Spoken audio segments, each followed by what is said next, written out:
Voilà. Très bien. Alors, bonsoir tout le monde. On va essayer de parler de la paracha de Vaïkra. Cette semaine, il y a Vaïkra, il y a aussi Zachor cette année. Mais Vaïkra, pourquoi est-ce qu'on change de livre? Ça, on l'a expliqué longuement la semaine dernière, il me semble. C'était pour montrer la spécificité qu'il y avait dans chaque livre. Le livre de Shemot, c'était surtout la relation entre Moïse et Dieu, c'est-à-dire que Moïse, en tant qu'intermédiaire, à la fois fabriquait le peuple d'Israël, le faisait sortir d'Égypte et lui donnait la Torah. Et c'est ça qui était le point principal du livre de Shemot, tout en restant dans le même contexte historique et chronologique. On passe au livre de Vaïkra parce que dans le livre de Vaïkra, on avance d'un cran. Ce n'est plus Moïse qui est en rapport avec Dieu. Moïse est toujours en relation avec Dieu. Mais le but, ce n'est pas Moïse, c'est chacun des éléments du peuple d'Israël. C'est-à-dire que le livre de Vaïkra, c'est la relation entre Dieu et chaque élément du peuple d'Israël. C'est un livre qui traite des affaires en fait particulières, des affaires de l'individu. Et pour ce faire, il y a le Kohen, qui est un intermédiaire entre Dieu et chaque individu. Et donc, le livre de Vaïkra, ça va être le livre des Kohanim, mais toujours dans l'esprit où le Kohen, c'est celui qui va s'occuper de chacun. C'est-à-dire comment est-ce qu'on s'occupe de chacun? Pas sur le plan économique, mais sur le plan, j'allais dire, spirituel, ou disons, je dirais aujourd'hui beaucoup plus psychologique. Alors, il va s'agir par exemple, des histoires de Tsarat, quelqu'un qui aimait Tzora, qu'est-ce qu'on fait? S'il y a des problèmes de couple, qu'est-ce qu'on fait? Qu'est-ce qu'on a le droit de manger? Et donc, la première partie du Sefer Vaïkra, ça va être donc les korbanot. Et ça va être le sujet de ce soir. Le livre de le Bamidbar, lui, va s'intéresser à la communauté d'Israël, pas à l'individu, mais à la communauté. Comment fabriquer une communauté? Comment fabriquer un peuple uni, alors qu'on veut aussi qu'il soit fabriqué par des tribus qui soient chacune avec sa spécificité, et donc on accepte et on cultive les différences de toutes les communautés, de toutes les tribus, mais il faut quand même s'occuper à unir toute cette pluralité. Ça va être donc le sujet du livre de Bamidbar. Donc si on peut résumer, on peut dire que Shemot, c'est la relation verticale entre Dieu et Moïse qui transmet la parole de Dieu.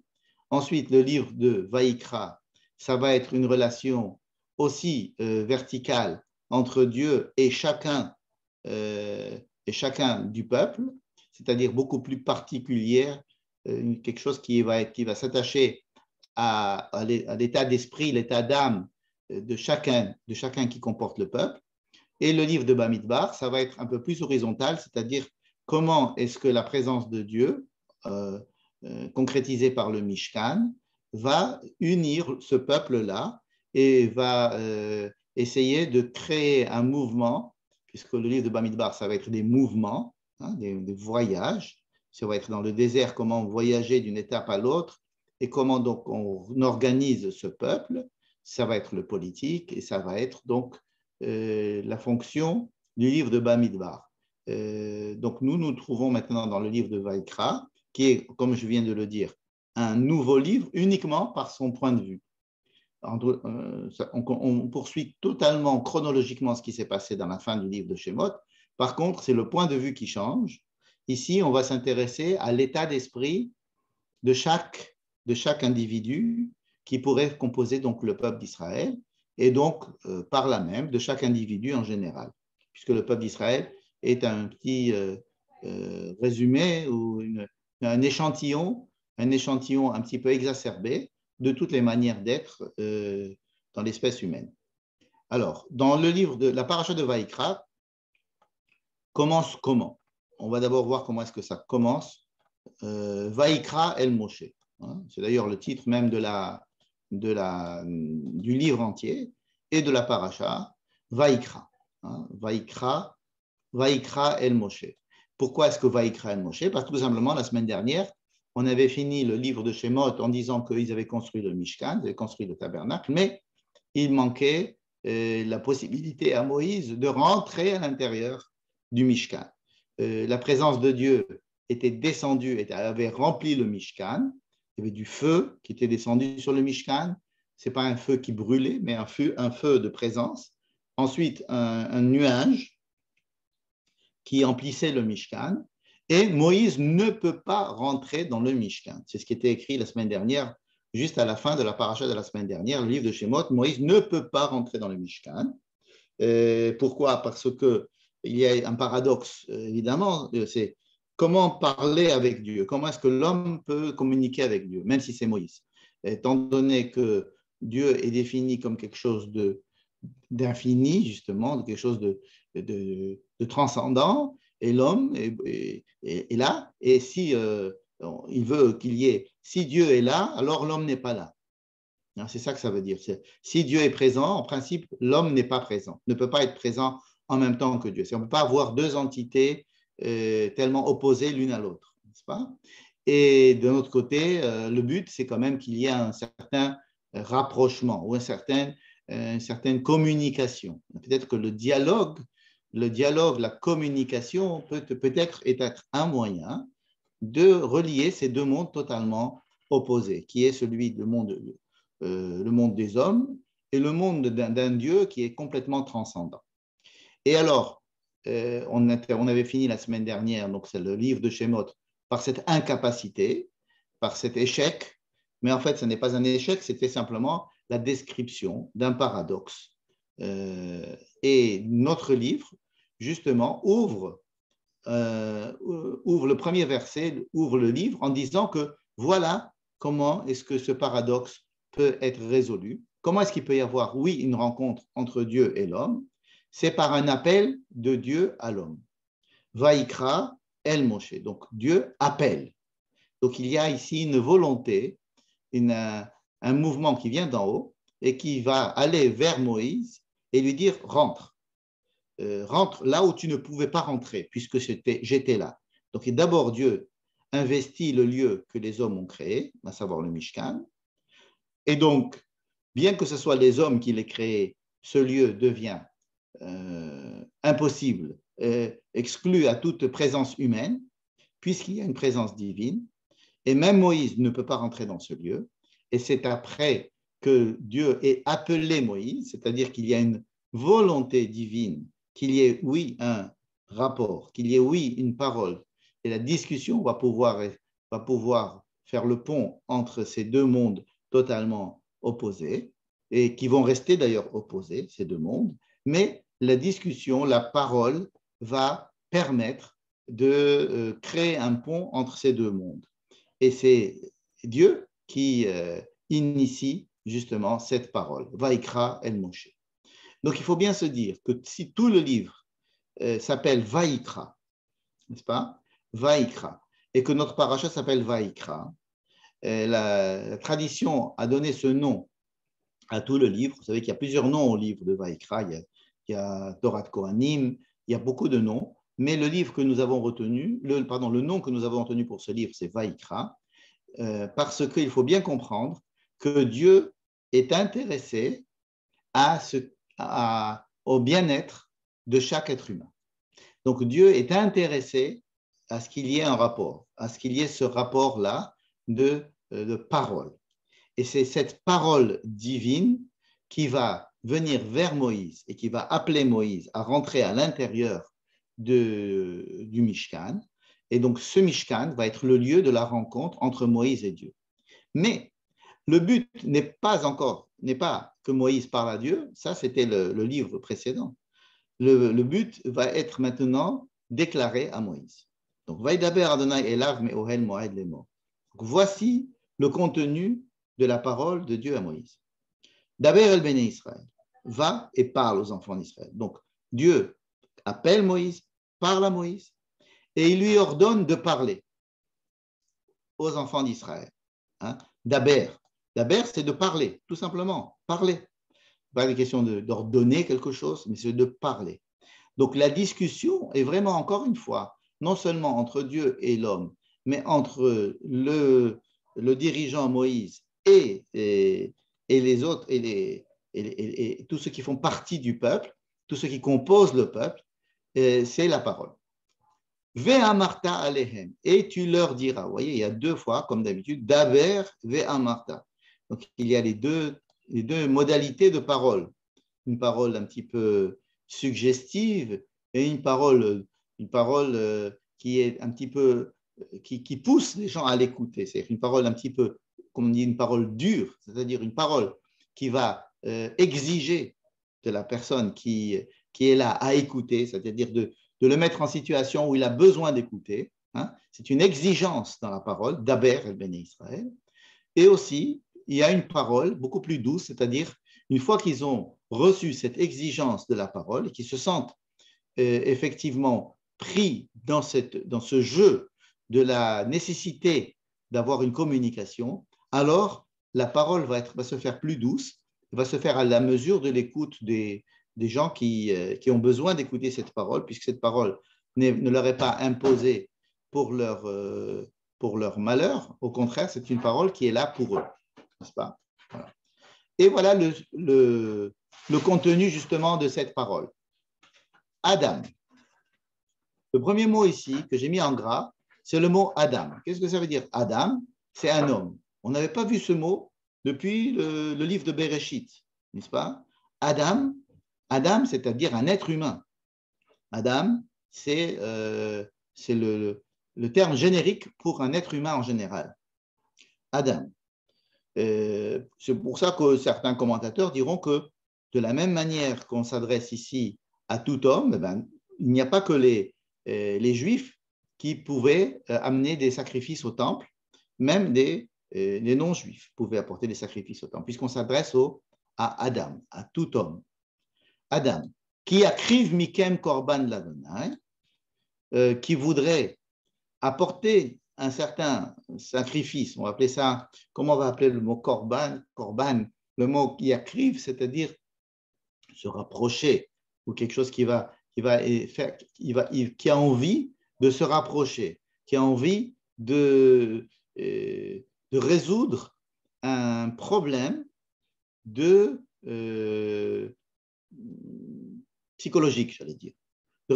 Il ressent quelque chose, il y a un ressenti chez l'homme.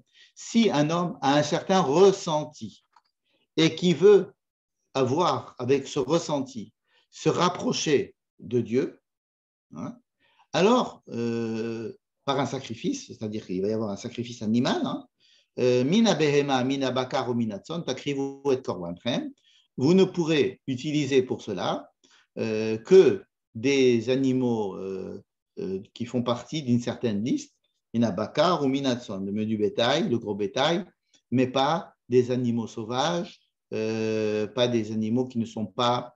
il faut prendre des animaux qui sont en fait des animaux assez domestiques et qui sont dans l'entourage de la personne, c'est-à-dire des moutons, des boucs, des chèvres, des vaches, des bœufs, mais pas des animaux sauvages qui ne sont pas, qui ne sont pas de l'intimité de la personne, n'est-ce pas?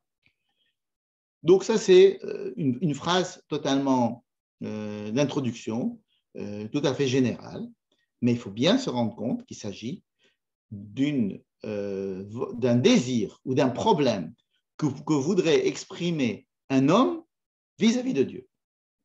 Et ça, je pense qu'il est capital de le comprendre dès le début. Ici, nous ne parlons pas d'un Dieu qui demande à ce que des hommes fassent des sacrifices. On parle d'un Dieu qui voudrait aider les hommes qui ont des problèmes, et on va voir quel genre de problèmes, qui ont des problèmes de rapport avec Dieu. Alors là, des rapports avec Dieu, aujourd'hui, ça nous donne l'impression d'avoir déjà un côté de religion. Mais ici, il faut comprendre le rapport à Dieu comme le rapport à l'existence même, le rapport à la force vitale qui existe dans le monde, n'est-ce pas? Au Créateur. C'est un rapport qui existe, c'est un sentiment qui existe chez tout être humain, peut-être même chez les gens qui se disent athées, puisqu'ils ne croient pas, ils ne veulent pas prendre les mots et les dogmes et les significations des religions, ce qu'on pourrait tout à fait comprendre, mais qui ont quand même un rapport à la vie, avec un rapport avec le vivant, avec une responsabilité vis-à-vis du vivant. Donc, même des gens qui disent ne pas croire en Dieu, c'est-à-dire ne pas croire dans le Dieu qu'on a défini, on pourrait dire qu'ils ont quand même, ils peuvent aussi avoir un certain sentiment vis-à-vis du vivant. Par exemple, des gens qui ont le souci de l'écologie sentent une responsabilité vis-à-vis de la création et vis-à-vis du monde, qui ont des valeurs. Et toutes ces choses-là, ce sont des composantes d'une spiritualité.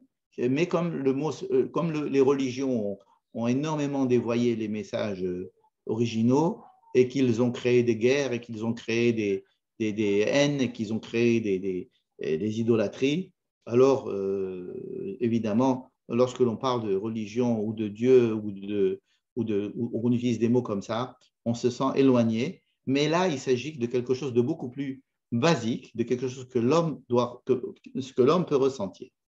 Et on va vraiment voir de quoi il s'agit ici. Avant de rentrer dans le détail,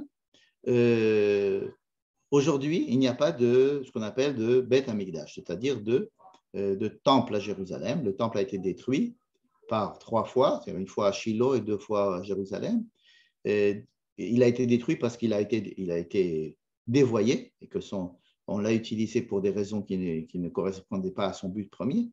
Mais le temple, c'est un endroit où théoriquement on concentre une possibilité, une aide qui est donnée par le Créateur à toutes ces créatures pour essayer de résoudre le problème qu'ils ont avec l'origine du fait qu'ils soient des hommes, des êtres humains, c'est-à-dire des êtres pensants, qui ont des sentiments, qui ont des problèmes psychologiques à cause de cela, qui ont des désirs, qui ont toutes sortes de choses qui sont propres à l'être humain.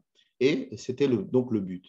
L'utilisation des sacrifices animaux, ce qui est pour nous aujourd'hui quelque chose d'extrêmement éloigné de notre champ de possibilités, puisqu'on n'assiste même pas à l'abattage des bêtes, qu'on achète de la viande, quand on mange de la viande et qu'on n'est pas végétarien, on achète de la viande en général dans un supermarché emballé avec une étiquette et un plastique, et donc on ne se rend pas compte qu'on est en train, que pour cela, on a dû abattre une bête. Mais à l'époque, il est évident qu'à l'époque, abattre une bête, c'était quelque chose de beaucoup plus ressenti par les personnes qui faisaient cette chose-là, puisqu'ils vivaient avec ces animaux. Et donc, c'est une pratique d'abord qui n'était pas du tout exclusive au peuple d'Israël, bien au contraire, c'était une pratique qui était une pratique extrêmement répandue dans toutes les civilisations. Et le peuple d'Israël ici reçoit un moyen de communiquer avec, ou de réparer, ou d'essayer d'être rentré en communication avec le sens même de la vie par les moyens du bord, c'est-à-dire les moyens qui existaient à l'époque. Donc, on peut dire que Dieu dit ici à Moïse, écoute, si vraiment vous avez envie de faire un sacrifice, alors sachez que voici les règles des sacrifices, c'est-à-dire voici les modalités qui pourront vous aider et ne pas vous amener à l'idolâtrie ou à faire des pratiques qui ne vous aideront pas. Encore une fois, et ça c'est à mon avis la chose la plus importante dans ces premiers versets, c'est une aide que Dieu apporte à l'homme si l'homme exprime un besoin, un problème. Il n'y a pas ici d'injonction. D'injonction, c'est-à-dire voilà, moi, Dieu, je voudrais que vous fassiez des sacrifices pour moi. Non, ce n'est pas ça du tout. C'est Adam, ça part de l'homme. Si l'homme a un certain désir, s'il a certains besoins qui voudraient se rapprocher de Dieu, comme on a essayé d'en parler tout à l'heure, alors voici les modalités que je vous propose qui seraient les meilleures modalités faisables, n'est-ce pas? Donc, bien qu'aujourd'hui cela ne soit pas actuel, je ne sais pas si ça sera actuel un jour, il est, à mon avis, extrêmement intéressant. En tous les cas, on ne peut pas ne pas lire ces versets puisque ce sont des versets qui font partie intégrante de la Torah. On ne peut pas ne pas les étudier et apprendre des principes qui peuvent nous aider, même si on n'apporte pas chaque jour un mouton à un temple pour l'égorger. Et on a d'autres modalités aujourd'hui pour résoudre ou se confronter à des problèmes psychologiques et de les résoudre. Mais ce sont les mêmes problèmes. L'homme a toujours eu les mêmes problèmes. Les modalités de réparation ou d'expression peuvent changer. Ça ne nous empêche pas d'à travers ces modes d'expression qui sont décrites ici, d'essayer d'apprendre ce qui pourrait aussi nous aider aujourd'hui et pourrait peut-être nous aider plus tard. En tous les cas, ce sont des problèmes qui sont présents dans toutes les générations, chez toutes les personnes humaines, chez tous les êtres humains. Et dans ce sens, cela vaut la peine, au moins, il y aura une utilité d'essayer de comprendre de quoi il s'agit. Alors, je ne pense pas que ce soir, je vais donner l'explication de chaque chose. Nous allons étudier ce que l'on peut étudier dans le temps qui nous est imparti et dans les capacités qui sont les miennes, qui sont réduites, évidemment. On va essayer de comprendre certaines choses. Alors, rentrons dans le vif du sujet. Voyons de quoi est faite la paracha. La paracha est faite de 5 chapitres. Et pour une fois, les 5 chapitres sont vraiment très bien faits parce qu'ils partagent 5 sujets. Les 3 premiers sujets, ça va être ce qu'on appelle Rola. Deuxième sujet, Mincha ou Menachot au pluriel. Ensuite, troisième sujet, c'est les Shelamim. Ils sont en général mis dans une même case parce que ce sont ce qu'on appelle des korban nedava, c'est-à-dire des sacrifices. On va utiliser le mot sacrifice pour ne pas se casser la tête, essayer de trouver un mot plus juste. Korbanot, si vous voulez en hébreu, sacrifice. Il y a donc des sacrifices qui sont considérés comme étant des sacrifices presque gratuits, j'allais dire, des sacrifices qui ne sont pas du tout imposés. Et il y a une deuxième partie qui sont des sacrifices qui découlent d'une faute créée par l'homme. Et si l'homme a fait une certaine faute, alors il doit amener aussi des sacrifices. Alors, étant donné qu'il s'agit de fautes, les rabbins ont dit qu'il s'agissait de korban chova, c'est-à-dire que dans l'esprit d'une réparation, ou bien payer une faute que l'on aurait commise, donc le sacrifice viendrait de façon obligatoire. Ah, tu as allumé du feu Shabbat alors que c'est interdit et tu ne pensais pas que c'était Shabbat, alors tu dois payer quelque chose en apportant un sacrifice. On appelle khatat, tu as fait des fautes par inadvertance, mais ce sont des fautes. Et donc, les rabbins ont classifié ces deux en 2 groupes. Le premier groupe, où l'homme n'a fait aucune faute, il amène quelque chose parce qu'il a envie d'amener quelque chose, un sacrifice. Et deuxièmement, on lui dit, ah, tu as fait ça, donc tu dois amener ce sacrifice. On appelait ça donc korban chova, et alors que le premier, c'est la korban nedava. Or, je voudrais exprimer l'idée que cette séparation est totalement artificielle, d'après mon entendement, et que dans les 2 cas, il s'agit de manière de réparer ou de répondre à un sentiment, soit un sentiment de grand rapprochement, d'amour, un sentiment de peur, un sentiment de culpabilité, de sentiments que l'homme a et qui l'empêche de vivre, pour essayer de l'aider à vivre mieux. Et donc, je suis personnellement opposé à la formation de ces 2 carrés.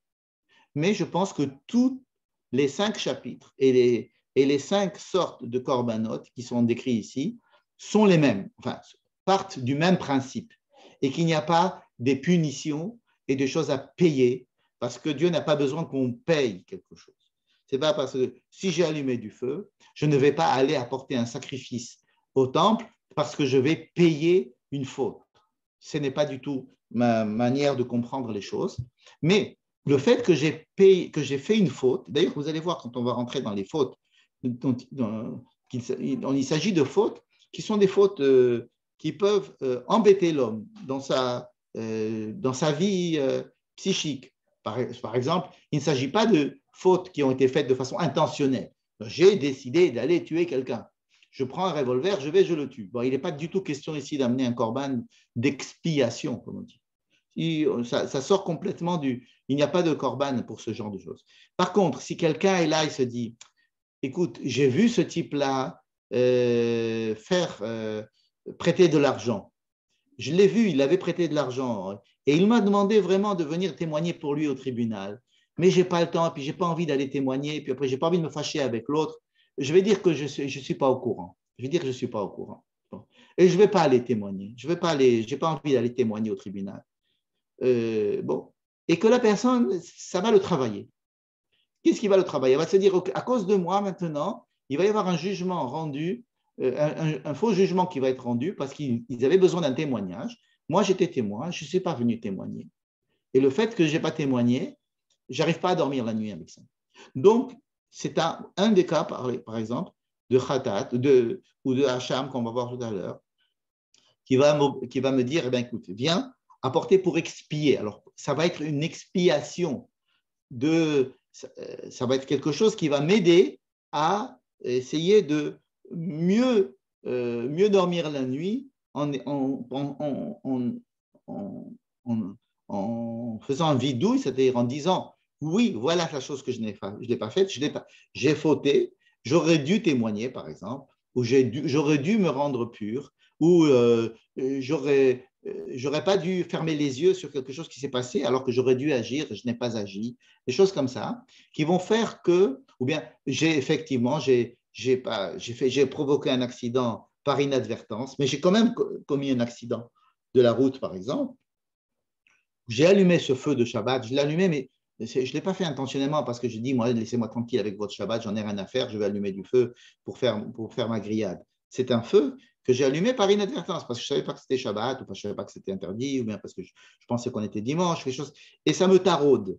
Voilà. C'est une personne qui est taraudée par quelque chose qu'elle n'a pas fait bien, qu'elle a mal fait, mais qui n'a pas d'intention, de caractère juridique totalement négatif. Ça, c'est traité par les tribunaux, c'est traité par d'autres choses. Donc, ici, il s'agit vraiment dans tous les cas, hein, dans les premiers cas et dans les deuxièmes cas, de l'état psychique, psychologique de la personne. Voilà. Et ces sacrifices sont là pour l'aider à passer ce moment le mieux possible pour d'essayer de l'échapper, par exemple, de mettre cela de côté pour pouvoir avancer et ne pas être bloqué par cette situation et de dégringoler son état à cause de cela.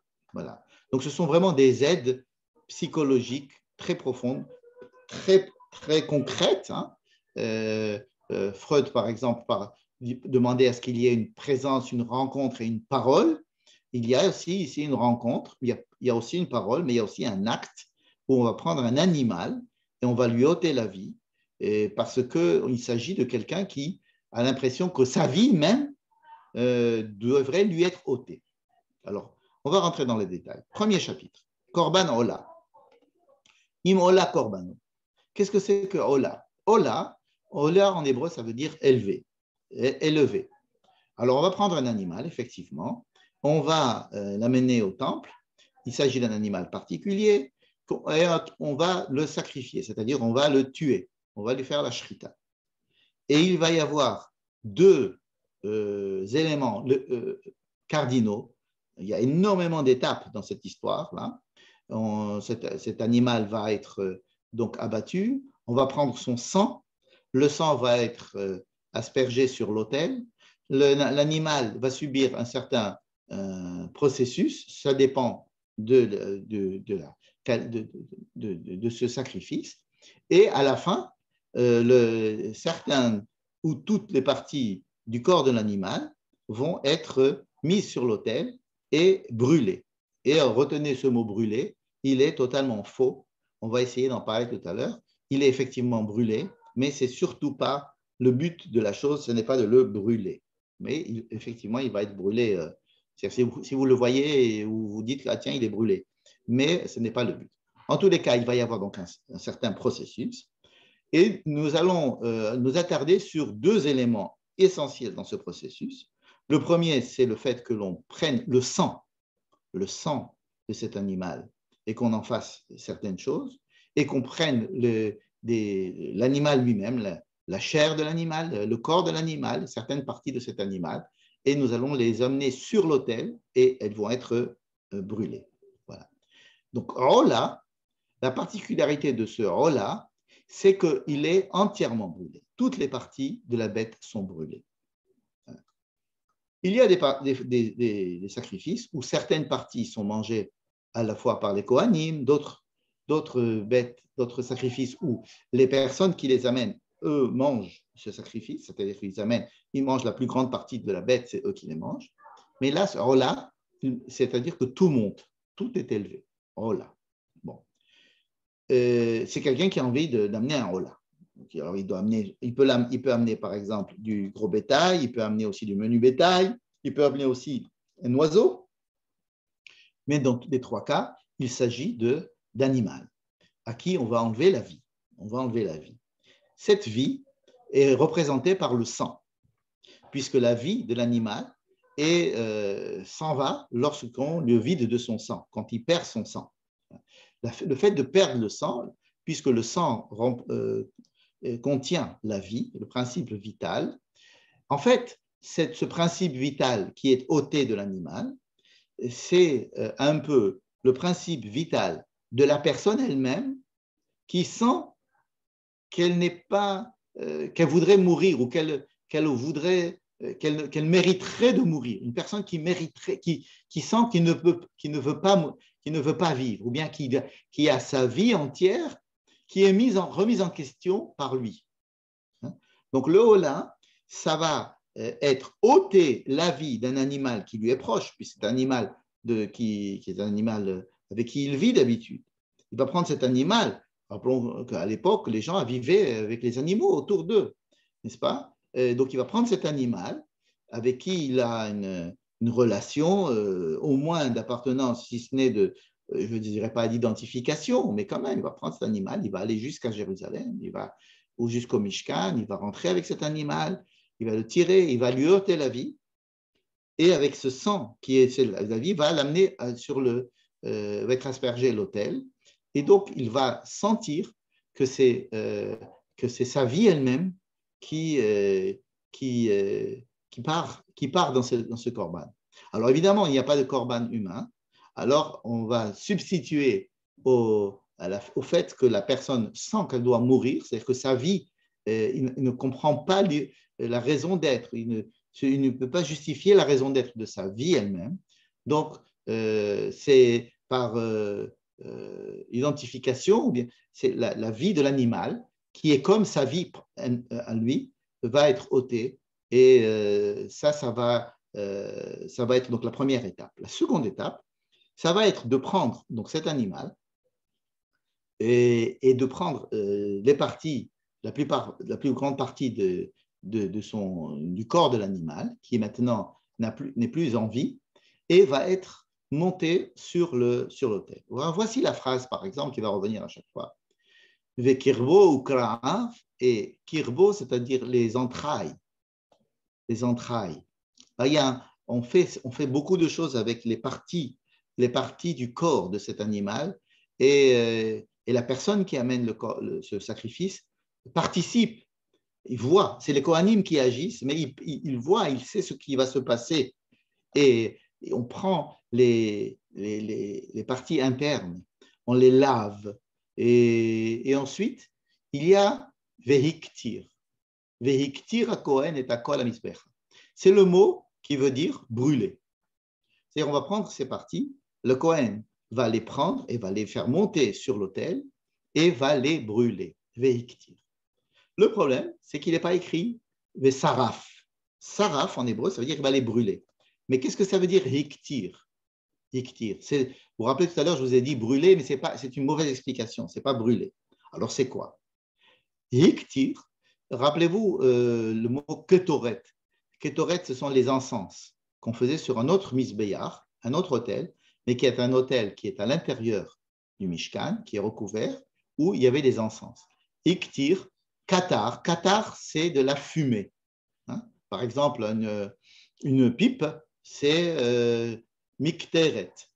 En araméen, le mot ashan, le mot fumée, est traduit par katara. Katara, ça veut dire que ici, c'est la transformation de l'animal, c'est-à-dire de la chose la plus physique qui soit, hein, la plus patente dans le gashmiyut, c'est-à-dire quelque chose qui est très geshem. On va le prendre et on va le transformer en fumée. Alors vous allez me dire, bon, mais c'est un enfumage cette histoire, ça veut dire que de toute façon, on va brûler. Mais quand on brûle, des fois, on prend certaines parties et on les brûle. Et il y a écrit le mot l'isrof. Mais alors, quand on parle de l'isrof, c'est parce qu'on n'a pas pu les activer. C'est-à-dire que le but ici n'est pas de brûler, c'est-à-dire de faire disparaître ce corps. Hein? Ce n'est pas une incinération. Quand on incinère un corps, on voudrait que ce corps disparaisse. Ici, c'est au contraire, de transformer, hein, turn into smoke, comme c'est joliment traduit en anglais de cette manière, c'est-à-dire transformer en smoke, en vapeur, en nuage, en fumée. Et cette fumée va être, voilà, Ishe, c'est aussi quelque chose qui est de la fumée. Réach, une odeur, nichoar, agréable à Dieu. Alors, c'est une phrase qu'on peut très facilement mal traduire en disant « Ah, Dieu a faim, je vais lui apporter à manger. Donc, je vais prendre un bel animal, je vais le brûler et un feu va le prendre et va l'emmener à Dieu et donc on va nourrir Dieu. » Ce qui est tout à fait le contraire de ce que veut dire ce verset, qui est capital, parce qu'il va revenir à chaque fois. Les actir, ça veut dire prendre quelque chose d'extrêmement concret, de matériel. En hébreu, on dit gashmi, quelque chose qui est on prend un membre de du corps de l'animal, hein, ou bien des choses que l'on voit qui sont extrêmement concrètes, et on va les transformer en quelque chose qui est une fumée, qui va devenir presque une odeur et qui va monter à Dieu, c'est-à-dire qui va, comme s'il y avait ici une transformation de quelque chose d'extrêmement concret, matériel, en quelque chose de, j'allais dire, spirituel, de quelque chose qui peut rentrer à l'intérieur d'une certaine spiritualité. Et le sens le plus spirituel, c'est le sens de l'odeur. C'est-à-dire qu'ici, on ne va pas brûler l'animal pour s'en débarrasser, mais au contraire, le transformer en fumée. Et cette fumée va être une fumée qui va monter et qui doit être agréable à Dieu. C'est-à-dire qu'il y a une transformation ici du gashmi, du geshem, en ruach. Et le Rav, je pense que c'est, je ne me rappelle plus si c'est le Rav Sabato ou le Rav Waxman, peu importe. Je ne veux pas rappeler ici le nom de l'auteur qui a eu cette idée, mais qui m'échappe maintenant, qui dit que, en fait, lorsque l'on dit dans la Hamida, Mashiv Haruach, non, en fait, c'est une idée qui vient de moi, excusez-moi, ça ne vient pas de. C'est une idée qui vient de moi. Mais quand on dit Mashiv Haruach ou Morid Hageshem, lorsque l'on prie, qu'on dit que Dieu envoie un vent et nous envoie de la pluie, C'est ce qu'on dit dans la Hamida, lorsqu'on dit que lorsque Dieu veut nous envoyer de l'abondance, c'est-à-dire que l'abondance vient d'en haut. Alors on parle d'un rouach, d'un vent qui vient d'en haut, peu importe si cela correspond ou non à ce qui se passe physiquement avec la pluie qui tombe à cause de nuages et de vent, etc. Mais les mots utilisés sont importants ici pour dire qu'il va y avoir une transformation de rouach. Vous savez, le mot rouach en hébreu veut dire deux choses. Veut dire à la fois un vent, hein, mais ça veut dire aussi une spiritualité, le sens des choses. Rouach advarim. Donc il y a quelque chose il y a un vent, il y a un nuage, il y a une fumée qui vient et qui va se transformer en geshem. Et le mot geshem, qui est la pluie, c'est la gashmiut, c'est-à-dire la chose la plus matérielle. Pour que il y ait un rapport à la fois vertical du bas vers le haut et qu'il y ait aussi quelque chose de vertical qui va du haut vers le bas. Donc la pluie qui transforme du rouach, savoir du sens, du vent, de la fumée qui est en haut et qui descend et qui va nous apporter en fait notre pain quotidien, c'est-à-dire qui va nous apporter la pluie, donc l'abondance et qui est appelée, elle n'est pas appelée eau, mais maïm, mais elle est appelée geshem. Geshem, à savoir du concret, quelque chose de matériel, quelque chose qui va me faire vivre, qui va me donner la possibilité de vivre parce que ça va me nourrir, n'est-ce pas? Donc ici, il s'agit du premier mouvement, d'un mouvement d'une personne qui va élever, qui va transformer les parties de la bête qui sont totalement concrètes et auxquelles ils peuvent même s'identifier, puisqu'on va voir les parties de la bête qui sont la peau et l'extérieur et la graisse et les parties internes, et les transformer en fumée, c'est-à-dire leur donner une élévation. Alors, cette élévation va permettre de trouver, de se connecter avec une possibilité de sens, qu'il y a, oui, un sens à cet état qui est tout à fait matériel, le fait que je vis, mais il y a aussi quelque chose qui est en haut et qui est source, qui est la raison d'être de mon existence en bas. C'est là qu'il va y avoir donc un rapprochement. S'il y a rapprochement, c'est parce que la personne a senti un certain éloignement. Et c'est ce sentiment d'éloignement que la personne peut ressentir qui doit être ici, j'allais dire réparé, en tous les cas, faire débuter un processus de comblement de cet écart que je peux ressentir avec Dieu, c'est-à-dire avec la raison de vivre, avec la vie, avec l'impression qu'il faut que tout en moi soit relié au principe de vie.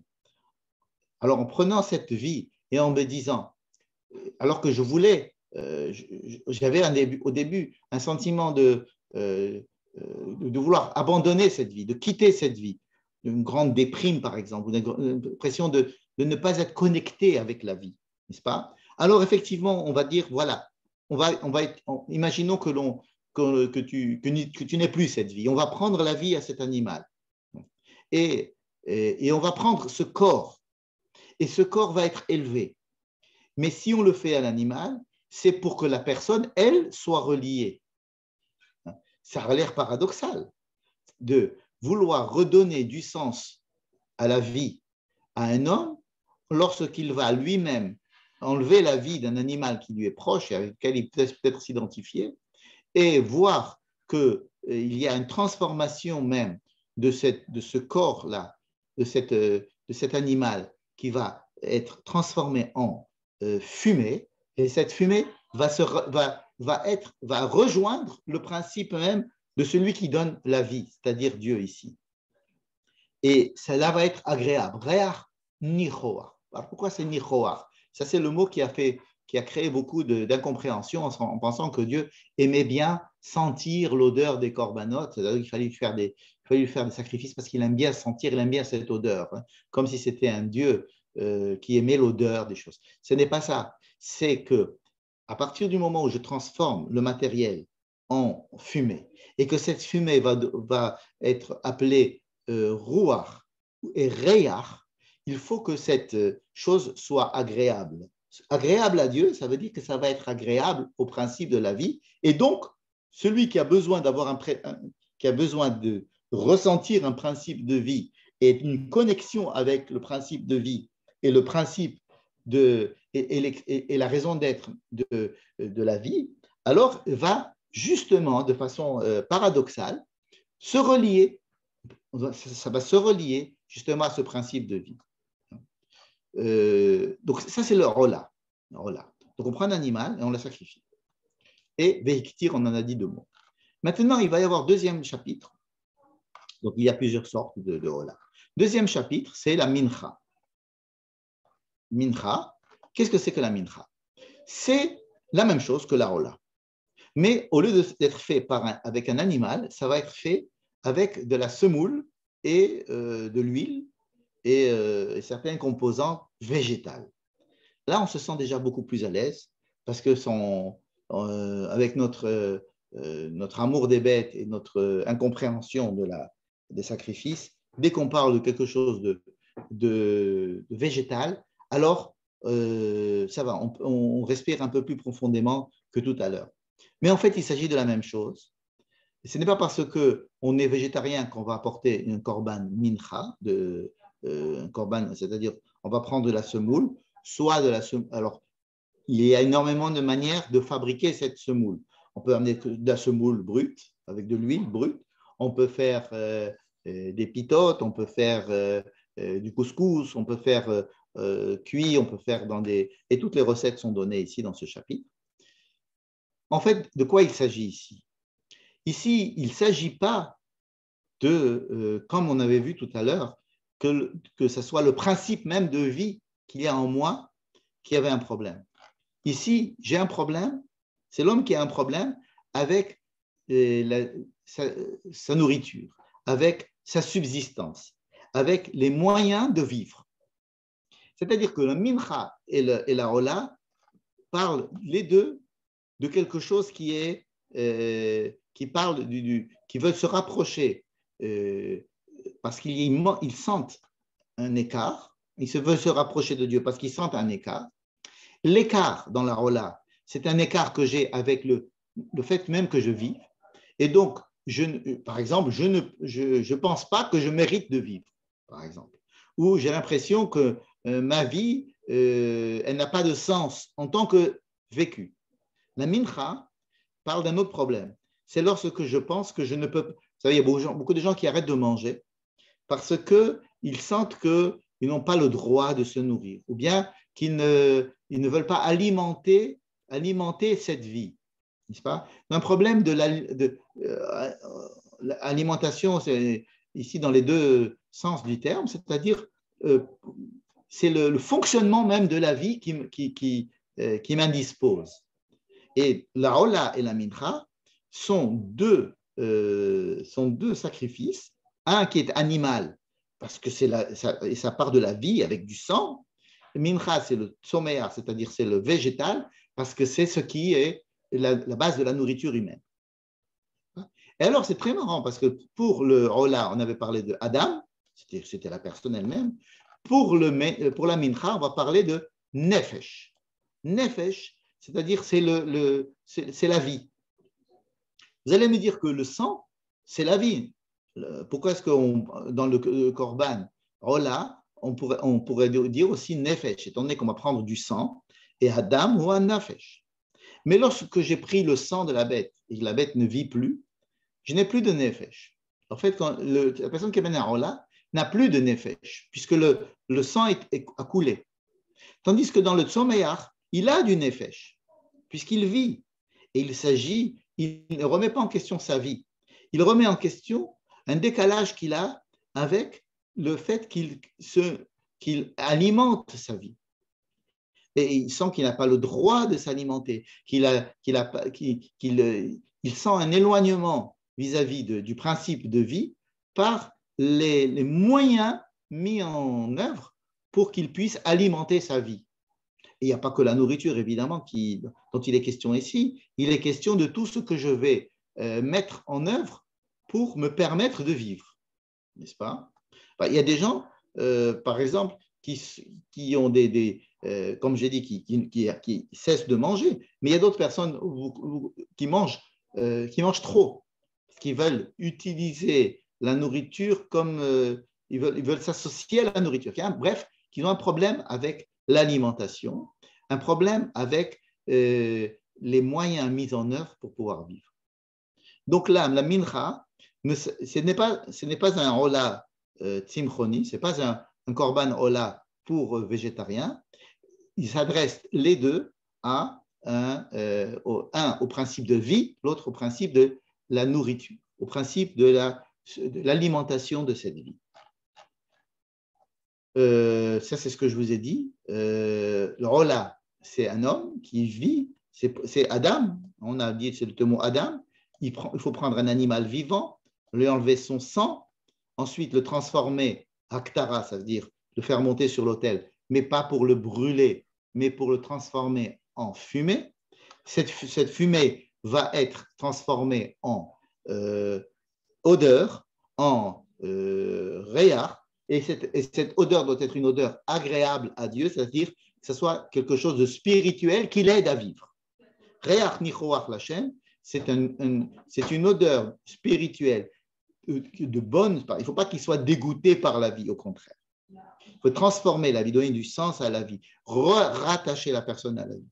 La mincha, on parle de nefesh, puisque le nefesh existe.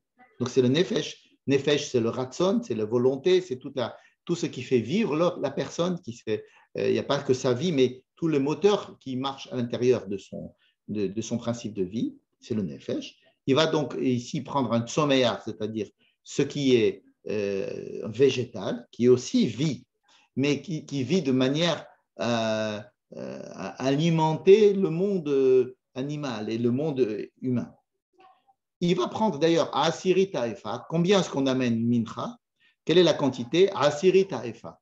C'est la quantité de Homer. Peu importe la quantité, mais c'était la quantité que la Torah décrit comme étant la quantité de nourriture que doit ingurgiter une personne pour pouvoir vivre pendant une journée. Asiri Taefa, c'était par exemple lorsqu'il devait aller chercher la manne, et chacun devait prendre la quantité nécessaire pour pouvoir vivre une journée. Ils amenaient ils devaient récolter un Asiri Taefa par personne par jour. Donc, la personne qui sacrifie une ration journalière de nourriture, en fait, et qui l'offre à Dieu, elle veut se rapprocher de Dieu en lui donnant sa nourriture. C'est-à-dire qu'il ne va pas donner sa vie, comme il aurait pu être sur le hors-là, mais sa nourriture. Et donc, il va donner sa nourriture à qui?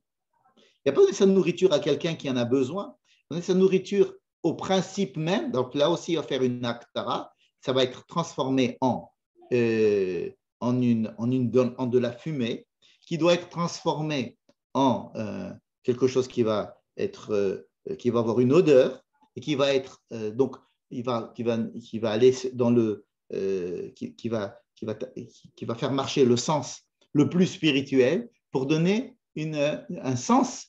Et en plus, c'est celui qui va recevoir cette odeur, c'est celui qui donne la vie et qui donne aussi, pas seulement la vie, mais qui donne aussi la subsistance à tout être créé. C'est-à-dire Dieu ne donne pas que la vie aux êtres vivants, mais il est aussi celui qui va noten lechem lechol basar, à chaque, ou même qui va s'occuper à ce que dans le monde biologique, chaque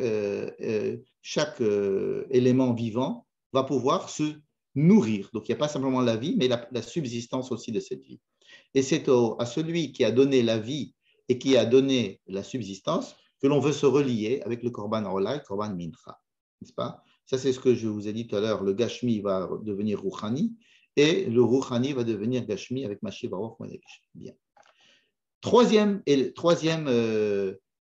sorte de sacrifice, on revient à un sacrifice animal. Mais cette fois-ci, ce sacrifice animal est à la fois mangé, il y a des parties qui vont être mangées par par la personne, la plus grande partie d'ailleurs va être mangée par la personne qui amène le sacrifice. Hein. Donc ce n'est pas un don à Dieu, c'est une manière de partager un repas.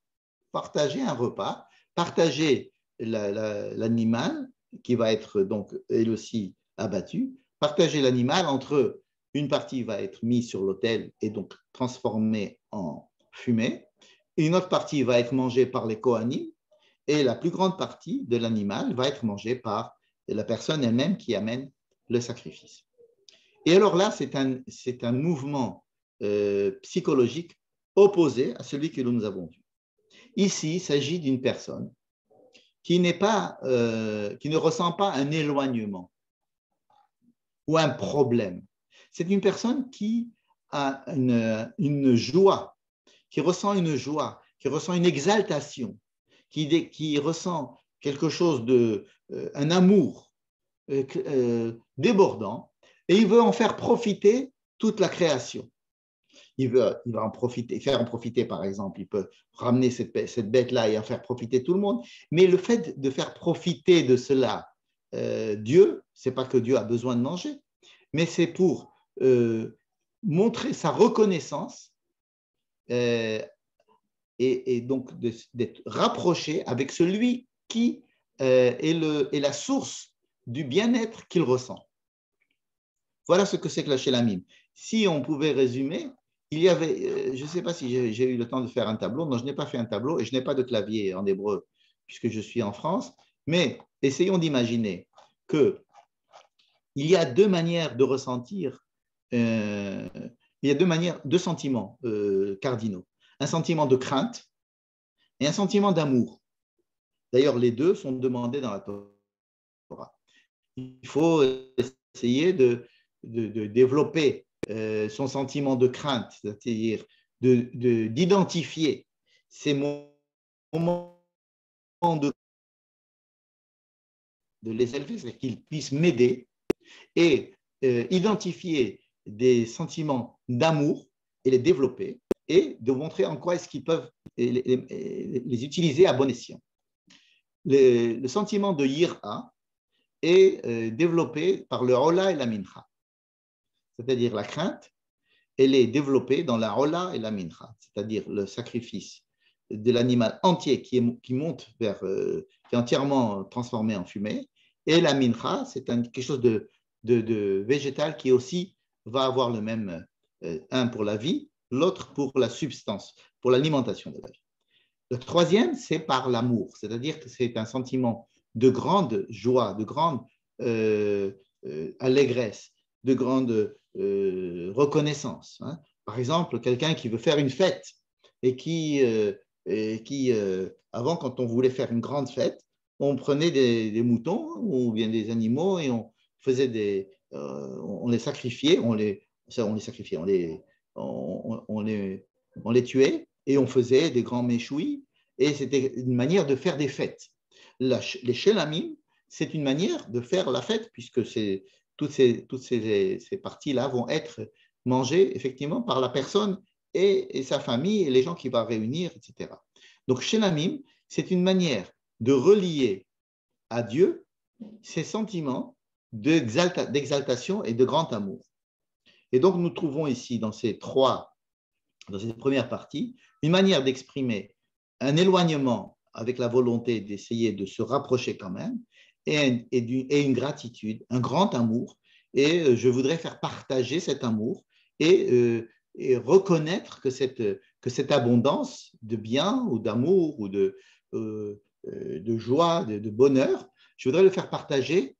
Je sens que ce bonheur vient effectivement du Très-Haut qui donc va essayer de créer cette korbanot, ce lien que je peux avoir et de pouvoir pratiquement partager un repas avec Dieu. C'est-à-dire, quand on partage un repas, parce qu'on veut rendre la personne heureuse et lui dire qu'on a du plaisir à être avec elle et de partager cet amour. En général, quand on partage un repas, c'est parce qu'on veut développer et partager un sentiment d'allégresse, d'amour et des fois de reconnaissance. Donc voilà quelques mots à propos de Ola, Mincha et de Shilamim. Et maintenant, passons, puisque nous n'avons pas trop de temps non plus, aux deux derniers chapitres. Les deux derniers chapitres qui, de façon traditionnelle, sont considérés comme étant des paiements de procès verbal, c'est-à-dire que j'ai fait une faute, donc je dois venir payer, et je voudrais montrer qu'il ne s'agit pas de cela, mais au contraire de parler de certains ressentis psychologiques qui entachent la personne et qui vont pouvoir l'aider à traverser ou à mettre de côté ces sentiments négatifs qu'il peut avoir. Donc, nous sommes ici dans le 4e chapitre qui parle de Khatat. Qu'est-ce que c'est que Khatat? Daber Adonai el Moshe lemor, Daber el Beni Israël lemor. Nefesh, donc on parle toujours à Nefesh. Nefesh, c'est-à-dire le principe vital. Aujourd'hui, quand on veut parler d'un problème psychologique en hébreu, on dit Baya Nafshit. C'est le problème du Nefesh. Quelqu'un qui est psychologue, il va se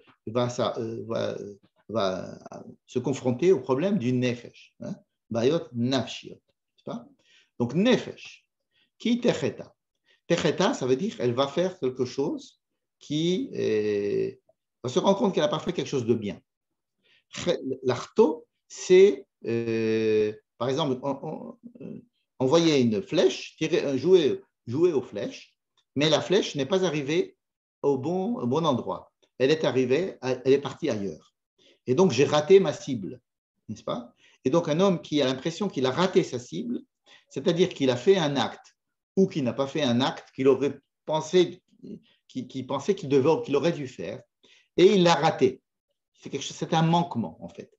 Le chet, ici, c'est un manquement. Ça n'a rien à voir avec quelqu'un qui va, de façon volontaire, venir faire du mal. Ce n'est pas quelqu'un qui a fait du mal, encore une fois. C'est quelqu'un qui sent que il y a quelque chose qui ne va pas dans son comportement. Il y a quelque chose qui n'était pas besséder. Bish gaga, évidemment, c'est quelque chose qui était fait de façon involontaire. Parce que pour des choses volontaires, il n'y a pas de korban. On ne s'occupe que des problèmes psychologiques de la personne qui a fait quelque chose qui sent que ce n'est pas besséder, que ce n'est pas bon. Il a raté quelque chose. Il a raté quelque chose. Bon.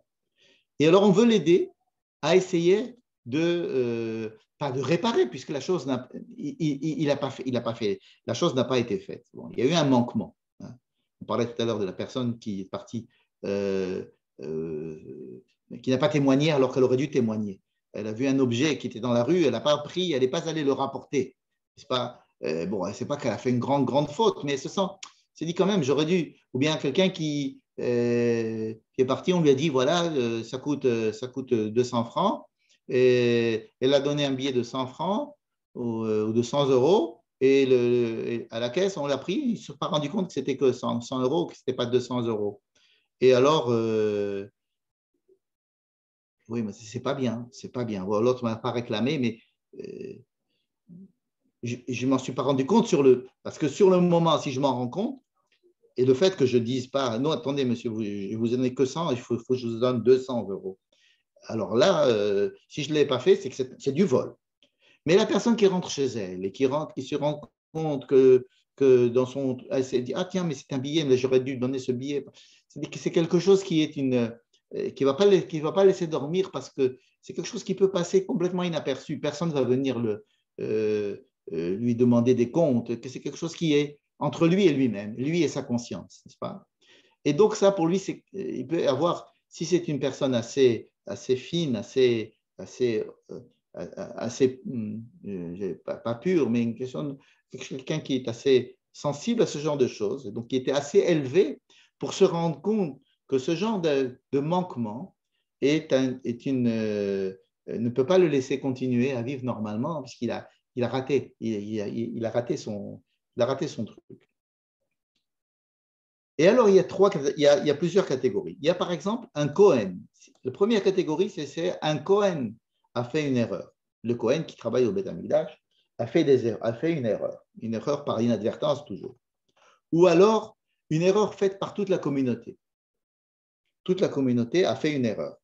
Alors évidemment, dans la on va dire, c'est le Sanhédrin qui a pris au nom du peuple une loi. Ils se sont trompés. sont trompés dans la loi. Ils ont dit que, par exemple, tel poisson était cachère alors qu'il n'était pas cachère. Mais alors tout le monde a mangé ce poisson. Puis il s'est avéré que ce poisson il ne faisait pas partie des poissons permis, etc. Donc ça fait quand même pas mal d'années que nous mangeons de l'espadon. Et puis un jour, on nous dit, ah non, l'espadon, ce n'est pas un cachère. Enfin bref, on se rend compte qu'il y a un problème général de la société entière. Alors, dans ce cas-là, mais on peut imaginer aussi qu'une société, aujourd'hui par exemple, on voit avec la guerre en Ukraine ou dans des situations comme ça, où c'est le peuple qui ressent quelque chose, qui ressent par exemple une culpabilité ou bien une volonté d'aider ou un sentiment donc il y a un sentiment de la communauté. On ne peut pas dire que les sentiments n'appartiennent qu'à des personnes individuelles, mais là, on parle d'une société qui se rend compte qu'elle a mal agi a posteriori, sans en avoir fait, sans s'en être rendu compte au début. Il y a aussi la possibilité à ce que le président, le chef de la tribu, faute. Et remarquez ici qu'il n'y a pas écrit Im Nasi Echeta. Hein, écrit à chaque fois Im Kohen Mashiach, Im Kol Haeda. Il n'y a pas écrit Im Nasi Echeta, Asher Nasi Echeta. J'aime bien ce commentaire qui dit de toutes les façons, tous les responsables politiques font des fautes. Donc, il n'est pas question de savoir et s'il faisait une faute, les responsables politiques, mais lorsqu'il se rendra compte qu'il a fait une faute, alors qu'est-ce qu'il doit faire? Parce que tous les hommes politiques, à partir du moment où ils ont la responsabilité d'être des dirigeants de groupes, ils font toujours des fautes. Et ce n'est que comment faire lorsqu'on se rend compte qu'on a fait une faute, etc. Ou alors une personne, évidemment, une nefesh achat, une personne individuelle, mais d'abord on est passé par la case Cohen, ensuite la case Sanhedrin, c'est tout le peuple, ou alors le dirigeant politique, ou alors une personne. Et donc, elle doit aussi apporter un certain korban. Mais alors là, au lieu de s'attarder sur la manière dont on va faire le korban, on prend tout de suite des différents animaux que l'on pourrait apporter. Alors ici, il s'agit d'une chèvre, ici, il s'agit d'un agneau, ici, et alors on va dire, qu'est-ce qu'on fait dans ce cas et dans ce cas et dans ce cas-là. Je ne vais pas rentrer dans ces considérations, mais j'ai commencé à étudier les différences qu'il pouvait y avoir entre les chèvres et les moutons, etc. Et c'est assez intéressant. Pourquoi est-ce que comment est-ce qu'on va en quoi est-ce que cela va avoir une importance différente lorsque on veut réparer un problème de ce genre. Bon, je vous laisse étudier. Cinquième et dernier chapitre, c'est ce qu'on appelle le hacham. Alors, hacham, c'est je me sens coupable. Alors, c'est pareil que khatat. Hein, c'est très difficile de voir la différence qu'il y a entre khatat et hacham, n'est-ce pas? D'ailleurs, ça commence comme pareil, nefesh ki techeta, n'est-ce pas? Mais il va y avoir des cas différents. Regardez par exemple, le premier cas, c'est quelqu'un qui a vu quelque chose de répréhensible et qui n'a pas été témoigné et qui n'a rien fait pour essayer de... Un homme passe dans le métro, il voit une personne allongée par terre et puis il dit, bon, il avance. Voilà, ça c'est hacham. Il ne se sent pas bien après, il se dit, je suis bête ou quoi? Je n'ai pas demandé si vous avez besoin de quelque chose, je n'ai pas demandé, j'ai fait comme tout le monde, je passais mon chemin. Hacham. Ou bien quelqu'un qui s'est rendu impur. Alors vous allez me dire, il n'est pas interdit d'être impur, d'après la halakha. Oui, d'après la halakha, il n'est pas interdit d'être impur. Mais d'après la Torah, le pshat, même si je ne rentre pas impur dans un lieu saint, hein, évidemment, c'est comme ça que la halakha va dire. Le problème ici, c'est quelqu'un qui était impur et qui est rentré quand même au Beth Amikdash. Bon. Il ne savait pas qu'il était impur, etc. Mais le pshat, c'est-à-dire les phrases ici ne parlent pas du tout de rentrer ou ne pas rentrer dans un lieu saint. C'est être impur. Si quelqu'un est impur, hein, et qui ne s'est pas purifié, et vous allez me dire, sur le plan de la halakha, il n'y a aucun problème. Mais quand même, la personne se sent pas bien. Elle s'est sentie impure, mais elle se sent impure. Elle se sent impure. Et elle ne se sent pas bien du fait qu'elle est impure. Et elle ne s'est pas purifiée. Bon, tant qu'on n'est pas entré dans le problème de la pureté et de l'impureté, c'est difficile à comprendre. Troisième, quelqu'un qui a juré, qui s'est dit qu'à partir de maintenant, il allait absolument envoyer 50 € pour aider l'Ukraine. Bon. Puis le temps est passé, il ne l'a pas fait. Hein. Ou alors quelqu'un qui a dit il faut absolument que je vérifie si quelque chose, ou bien à partir de maintenant, je ne ferai plus ça, parce que c'est vraiment, il faut que j'arrête de fumer, c'est ni pour ma santé, ni celle de ceux qui sont autour de moi. Enfin, bref, des gens qui ont pris des bonnes résolutions et qui ne les ont pas tenues. Voilà, on peut résumer ça comme ça. Ce qu'on appelle chez Vorat Bitoun. Alors ça aussi, c'est qu'une personne entre lui et lui-même, n'est-ce pas? Alors voilà ce que c'était Hacham. C'est des gens qui se sentent pas bécédaires avec eux-mêmes, qui sentent il faut qu'ils aient ressenti ça. Si la personne ne ressent pas du tout de problème, bon, ben, elle passe son chemin. Hein. On ne parle pas à ces gens-là. Personne qui est passé dans le métro et qui ne s'est pas arrêté pour essayer d'aider une personne en difficulté, oh, ben, c'est fini, elle est passée, c'est fini. On va s'occuper ici du problème de qu'est-ce qu'on fait avec la personne qui a fait ça et qui ne se sent pas bien parce qu'elle a fait ça. Donc, ce sont des personnes très élevées, ce sont des gens très, très bien, qui ont cette sensibilité. Et c'est justement pour essayer de réparer cette sensibilité qu'on va essayer de les aider par des corbanotes. Vous voyez que ça n'a rien à voir avec une punition ou un PV à payer. Il s'agit d'aider les gens à essayer de réparer, essayer de passer à côté, d'essayer de mettre de côté ce gros problème. Alors, des fois, c'est de l'admettre, c'est d'en faire cas, c'est d'essayer de voir pourquoi, c'est d'essayer de de remettre en situation la chose, etc., pour essayer de s'améliorer, de s'élever, pour ne pas une telle chose revienne, ou alors qu'une chose qui est passée m'empêche de continuer à vivre, n'est-ce pas? Donc, ce sont que des moyens qui sont mis en œuvre pour aider la personne. Ce n'est pas du tout des punitions. Alors là, c'est marrant parce qu'il va y avoir ici, dans ce Korban Hacham, on va s'intéresser à la capacité, à l'état financier de la personne. On va voir trois sortes de personnes, des riches, des pauvres et des très pauvres. Les riches, pour essayer de réparer cela, vont le faire avec un animal vivant, une chèvre, par exemple, ou une brebis. Un pauvre pourra amener, parce qu'il ne peut pas se permettre de payer une brebis pour cela, mais il veut quand même réparer cette faute-là, pas cette faute, mais ce manquement, cette chose qu'il se sent qu'il voudrait se relier à son principe de vie qui a été entaché par ce manquement. Et il est pauvre, il ne peut pas s'acheter une brebis, alors il peut prendre simplement deux petits pigeons.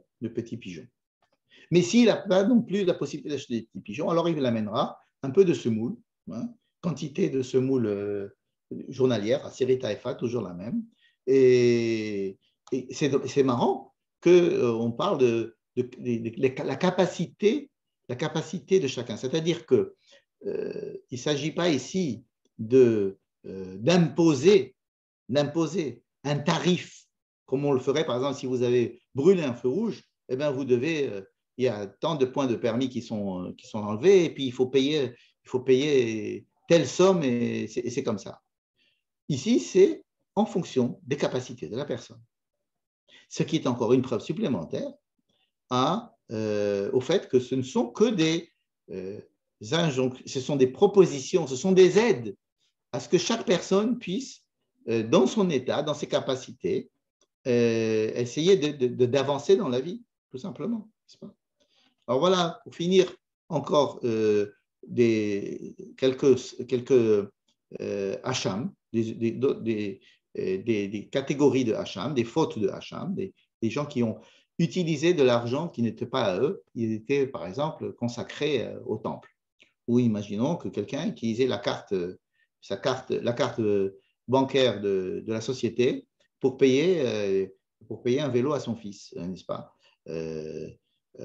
Alors, personne ne va rien lui dire, peut-être que ça ne va pas se savoir, c'est du vol, etc. Mais la personne a utilisé de l'argent qui n'était pas à elle. Alors ici, par exemple, personne a dit, je vais donner de l'argent au temple. J'ai décidé de donner de l'argent au Beth Amikdash. Bon. Puis il a pris cet argent, il l'a utilisé à autre chose. Hacham Taloui. Alors, Hacham Taloui, c'est quelque chose de très, très intéressant aussi. C'est quelqu'un qui a fait une faute, mais il n'est pas sûr d'avoir fait la faute. Il n'est pas sûr qu'il a fait la faute. Il a peut-être fait la faute, il n'a pas peut-être fait. Ou il a fait quelque chose qui… Bref, il est dans le doute. Et le doute l'empêche de dormir. C'est ce qu'on appelle Hachal Talouï, Zetalouï. Est-ce que je l'ai fait? Est-ce que je ne l'ai pas fait? Hein? Je ne peux pas dire que j'ai vraiment fait quelque chose. Je ne sais pas, peut-être que j'ai rêvé, peut-être que je n'ai pas rêvé. Est-ce que j'ai vraiment aidé la personne? Je ne l'ai pas aidé. Est-ce que j'ai vraiment promis? Je ne l'ai pas promis. Est-ce que j'ai promis? Est-ce que je l'ai déjà fait? Bref, un doute. Eh bien, ça aussi, ça s'appelle Hacham Talouï. Hacham Gezelot, c'est aussi un détail qui est, c'est quelqu'un qui a volé. Mais il n'a pas volé parce que ce n'est pas un vrai vol.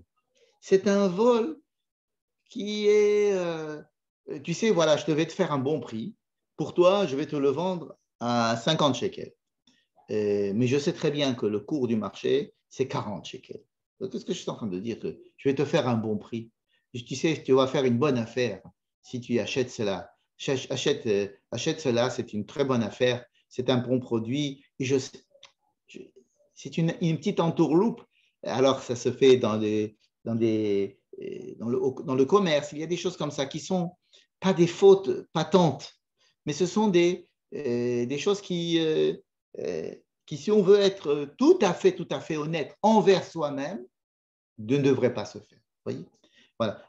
Donc, si on devait résumer toutes ces histoires-là, de tout ce qu'on a essayé de dire ce soir, c'est que ces sacrifices, ces fameux sacrifices, ce ne sont pas des sacrifices obligatoires dans le sens de punition. Ce n'est pas que Dieu a besoin de sacrifices. Ce sont des moyens que Dieu donne à Moïse pour que chaque personne à l'intérieur du peuple puisse raconter son problème, aller raconter son problème au Cohen, qui est là pour l'écouter d'abord, pour essayer de trouver la source de son problème, essayer de trouver la manière de pouvoir résoudre son problème. Alors effectivement, ici, c'est fait sous forme de sacrifice et cela nous paraît éloigné.